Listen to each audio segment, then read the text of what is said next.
তুমি একটা জিনিস খেয়াল করে দেখবা, সোহাগ ভাইয়ের কাছ থেকে এটা শুনেছিলাম, রকমারি সোহাগ ভাই। মনে করো তুমি খবর খুলছো বা নিউজ পেপার খুলছো, ঠিক আছে, ওইখানে কি দেখবা? দেখবা আজকে 23টা বাস দুর্ঘটনা হয়েছে, আজকে 2জন মানুষ মারা গেছে, তাই না? কিন্তু তুমি কি কখনো চিন্তা করে দেখছো, ধরো বাংলাদেশে কিন্তু 23টা বাস নাই, বাংলাদেশে হচ্ছে ধরো কয়েক হাজার বাস, 2,000 5,000 বাস।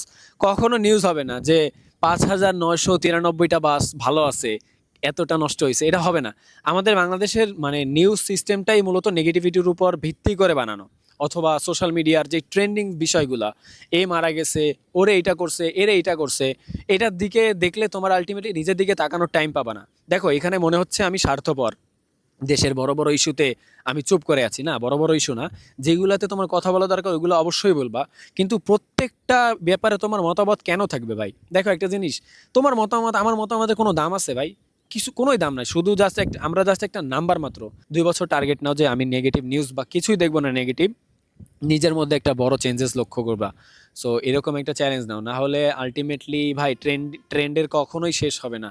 তুমি দেখতেছো অপু ভাই গাড়ি কিনে এই করে ফেলছে, তারপরে কাঁচা বাদাম পাকা বাদাম কত কিছু। আর একটা জিনিস আমি ম্যাক্সিমাম টাইমে খেয়াল করি যে আমাদের পলিটিশিয়ান যারা আছে, বিভিন্ন ধরনের পলিটিশিয়ানরা, মানে পলিটিশিয়ানদের নিয়ে আমরা ট্রোল করি, মজা করি। উনি বিদেশে গিয়ে এটা করছে, হ্যাঁ হ্যাঁ, উনি ইংলিশে কথা বলতে পারে না, এটা করতে পারে না। ভাই তুমি আমি শুয়ে রইছি বাসায় আর উনি বিদেশে ট্যুর করে বেড়াচ্ছে। আচ্ছা এখানে বাসের সাউন্ড একটু ইগনোর করো। তুমি আমি শুয়ে রয়েছি বাসায় আর উনি বিদেশে ট্যুর মেরে বেড়াচ্ছে, তোমার মনে হচ্ছে উনি তার গাড়ির পেছনে অল টাইম ছুটে বেড়ায়, ওর কোনো দাম নাই। দেখ কত অশিক্ষিত বা কত ইম্যাচিওর, আমরা কত ম্যাচিওর, আমরা শিক্ষিত, আমাদের মেধা অনেক ভালো।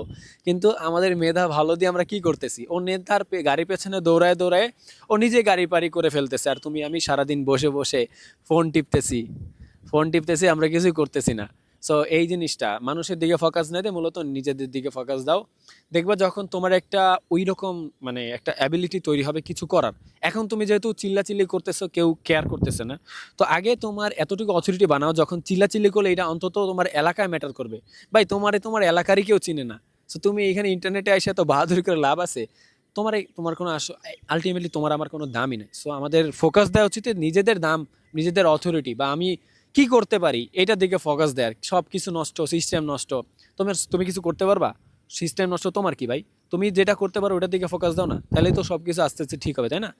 তোমার পেটে যদি খাবার না থাকে ভাই, সিস্টেম এসে তোমার পেটে খাবার দিবে না, সরকার এসে তোমার খাবার দিবে না। ধরো তোমার রাস্তায় তুমি ময়লা ফেলাইতেছো, সরকারের দোষ দিতেছো, আমরা হচ্ছে ভাই এরকম জাতি। সো আমি তোমাদের একটা চ্যালেঞ্জ দিচ্ছি, তোমরা 2 বছর বা অন্তত ভাই 6 মাস নেগেটিভ নিউজ থেকে নিজেকে দূরে রাখো।